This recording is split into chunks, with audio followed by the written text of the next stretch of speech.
पशुधनाची निर्दयतेने बांधून कत्तल करण्याच्या उद्देशाने वाहतूक करणाऱ्या मालवाहू वाहनासह 23 पशुधनाला स्थानिक शाखेचे पोलिसांनी जीवदान दिले आहे। ही यशस्वी कामगिरी 27 जून रोजी केली आहे। दरम्यान 4 जणांविरुद्ध गुन्हा दाखल केला तर 23,75,000 रुपयांचा ऐवज हस्तगत करून पशुधन तस्करांना बेड्या ठोकल्या आहेत।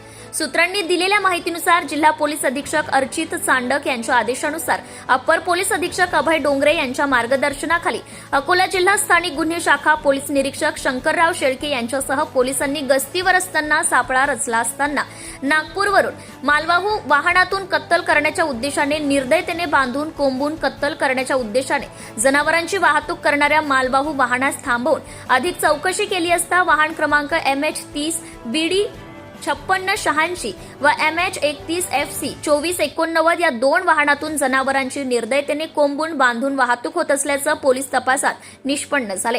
तर एक दुचाकीस्वार वाहतूक करणाऱ्या मालवाहू वाहनास मदत करत असल्याचं पोलीस तपासात समोर आले। अवैधरित्या जनावरांची वाहतूक करणाऱ्या मालवाहू वाहनासह तस्करी करणाऱ्या सकलेन मुस्ताक मोहम्मद, आरिफ कुरेशी, लोकनाथ मुन्ना स्वामी पिल्ले या दोघांना बेड्या ठोकल्या। अन्य 2 पसार झाले। स्थानिक शाखेचे पोलीस निरीक्षक शंकरराव शेळके यांनी ही कारवाई केली आहे। तर पथकाचे पोलीस कर्मचारी विजय चव्हाण, गोपाल जाधव, माजिद पठाण, विनोद ठाकरे, शेख हसन, उमेश पराय, भास्कर धोत्रे, गोकुळ चव्हाण, खुशाल नेमाडे, श्रीकांत पातोंड, धीरज वानखडे, आकाश मांडकर, अभिषेक पाठक, मोहम्मद आमिर यांनी केली आहे। सत्यशोधक न्यूज चॅनलसाठी विशेष प्रतिनिधी संजयजी तायडे गुरुजी।